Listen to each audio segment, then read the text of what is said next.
Renault just got that away. And this is Maybrake, chased back to his 43-yard line, and Maybrake turned back again, but this time he's got some room. And Maybrake brought down from behind by Courtney Smith. And a late flag came down on what might have been a horse collar tackle, a 52-yard punt, a 14-yard return. And while we have a moment, don't miss the all-new supernatural comedy Being Human, a 5-night event premiering Monday at 9 p.m. Eastern on Space. Major foul, unnecessary roughness, horse collar tackle. Winnipeg, number 1, 15 yards from the end of the play, first down. There's a big penalty against the Bombers, Courtney Smith. Courtney Smith has had a fine game here on special teams. This is a costly penalty. Nonetheless, appreciate the hustle of a guy just trying to get back into the play. Since Anthony Calvillo went out, Montreal's had 4 2-and-outs and an interception. Leak facing the pressure, and he got away initially. And then fired down the field. The pass is incomplete. Bernard Hicks couldn't quite wrap up. Chris Leak. Well, Bernard Hicks is going to have nightmares about this when you don't get free shots at the quarterback like that very often. Just unable to wrap up Chris Leak. Hicks comes free off the edge, unblocked man.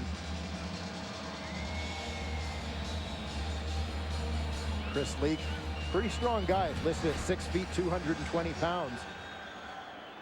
You see that strength in the lower body as he wrestles his way out of that tackle. Once again from the 40. Leak goes underneath, complete to Jamel Richardson, very close to a Montreal first down at the Winnipeg 30-yard line.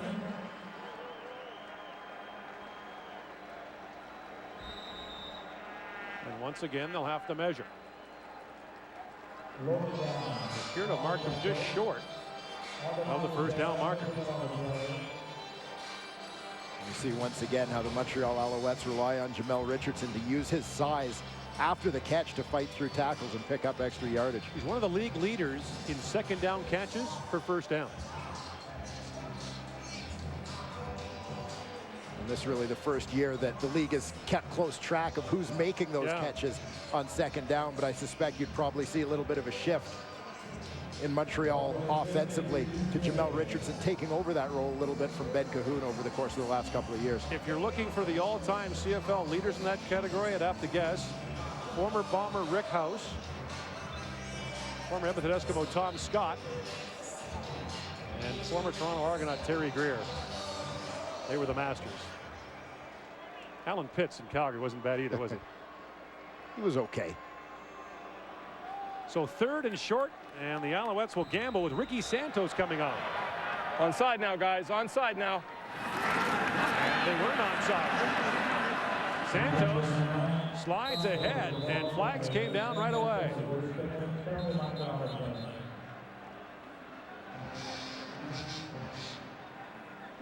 Let's have a look. I thought it was Odell Willis who was either lined up offside or offside. Winnipeg number 40. 5-yard penalty, first down. Odell Willis lined up offside on the play. Defensive end number 40 to the bottom of your screen. And you can hear the official warning him. Yeah. The officials yelling, onside, guys, get onside. Odell Willis didn't move back, and it cost him. Hey, Brady, I'm low. I'm low.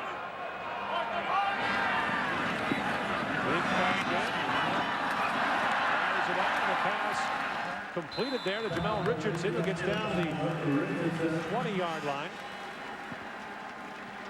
Tackle was made by Doug Brown down the field. And a pickup of 7 yards. And that hitch screen relies so much on good blocks from the other receivers. In this case, S.J. Green, the inside receiver, has to seal it to the inside. Ben Cahoon on the outside has to make sure to draw his man out there. Clock running under 13 minutes. The Alouettes have not scored a point since Calvillo left the game.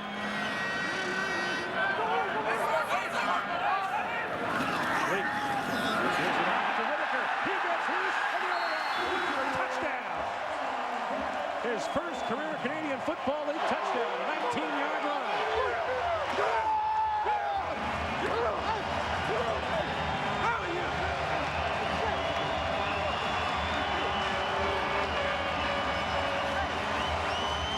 And this is the upside of being a football team that doesn't run the ball very often like the Montreal Alouettes. Because when you do run it, you have the element of surprise working in your favor. When they make that pass set, everybody assumes that's where it's going. All sorts of room for Brandon Whitaker to run this football. Could have cut right, could have cut left. He just outruns the safety, Brady Brown, to the end zone. Damon Duvall on for the point after to restore the 14-point lead. Oh, the Alouettes needed that. Brandon Whitaker, his first career touchdown. A big one for the Alouettes. Brandon Whitaker had 26 carries total in 2 games last season, taking on for Avon Coburn. With a touchdown here to restore the 2-touchdown lead for the Alouettes. Ron Beasley. 25-yard line. That's where the Bombers will go back to work. You just feel a little bit of energy coming back, not just to the Alouettes football team, but the buzz that seemed to die down in this stadium over the course of the third quarter is back, and they've got to fight the crowd a bit again. Avon Coburn. Shake it up late in the game last week against Toronto. The Alouettes did not have a practice this week. The only time they got together in any kind of simulated practice was a walkthrough on the concrete floor of the Olympic Stadium, basically in running shoes and sweats. Short week for the Alouettes, so Trestman didn't put them on the field. First down, Reed. This time wrapped up quickly. John Bowman and Chip Cox got there to make the stop.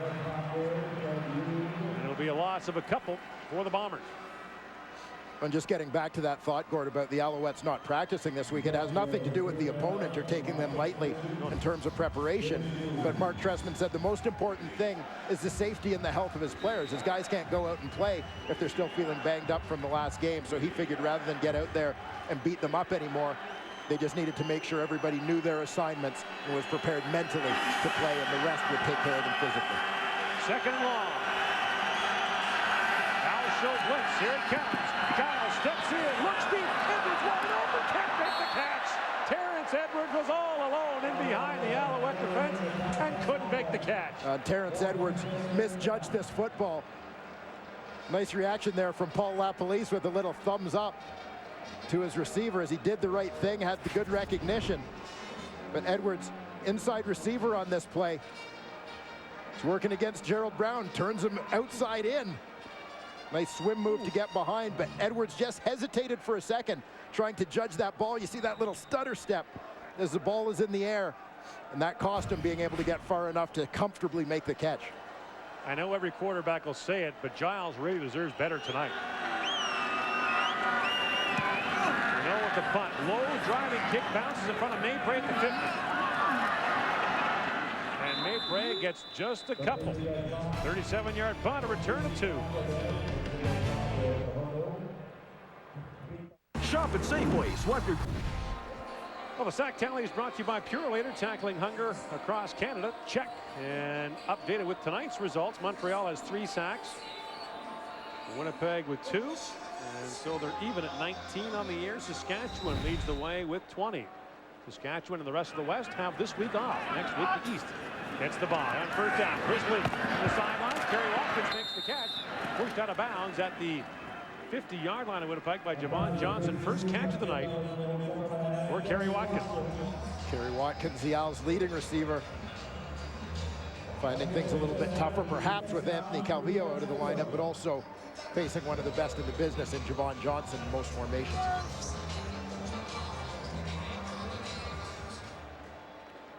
As a veteran player, what are you looking for from a young quarterback? Protect the football. Don't try to do too much. Second down. Lee fires complete. And Jamel Richardson has the catch.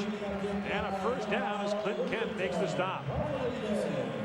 You're Chris Leak and you look around the huddle and you see people like Jamel Richardson, S.J. Green, Kerry Watkins, Ben Cahoon, Brian Bratton. Don't try to do too much. Just get the ball to your playmakers. Let them work their magic.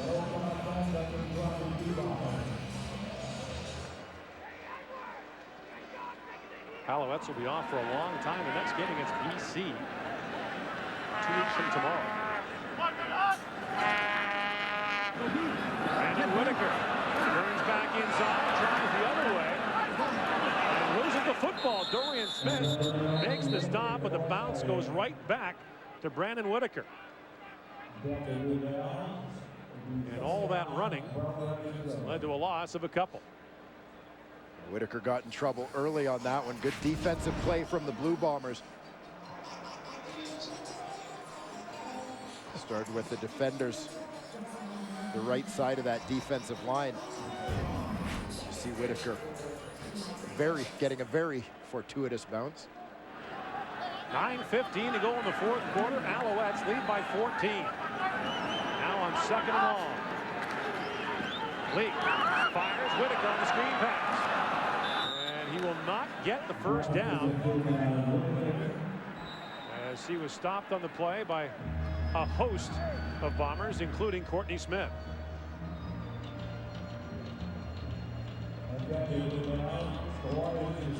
Damon Duval comes on to punt. This is going to be a real important kick for Duval in terms of placement. Really not looking for a single point here, but looking to try and pin the Blue Bombers deep. That coffin corner kick. Johnson is back. Earned the Owls for a punt return touchdown earlier in the second half.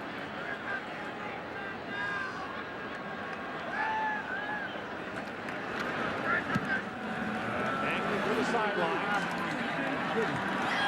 And bounce again for Duval as it went in instead of out. And for the second time in the football game, he gets one when he didn't want one. Although not a horrible result, as it's now a 15-point lead. Well, should the Winnipeg Blue Bombers be unable to come back in this football game, they'll be kicking themselves when you look at some of the miscues they've had over the course of this football game. A couple of fumbles, one return for a touchdown. Some near misses on potentially game-changing plays. 3 turnovers, 4 drop passes for the Bombers tonight. And I would say 2 of those drops were very likely touchdown passes. So now down 15. Giles and the Bombers go to work from their 35-yard line. 8:15 to go in the fourth quarter. Giles fires. Catch is made by Brock Ralph. He's got a first down and more out close to the 50-yard line. Chip Cox there to make the stop.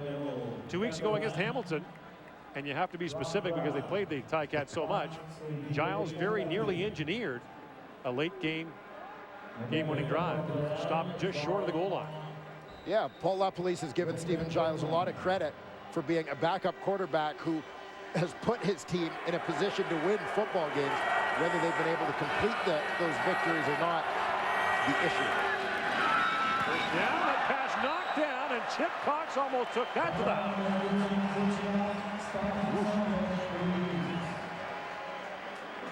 The Chip Cox defensive clinic continues here at Percival Molson Stadium. Cox is going to come on the blitz on this play from the wide side of the field.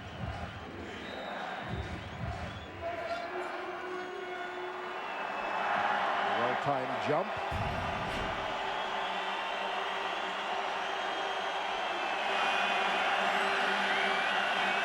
On 2nd down. Brought down by Anwar Stewart. Playing game number 150. Comes up with a big sack there. And Giles shaken up on the play. Well, Anwar Stewart is working against Steve Morley at the left tackle position. Steve Morley forced to play that position because of a leg injury early in the game to Luke Fritz. Footwork becomes a little bit different in that spot.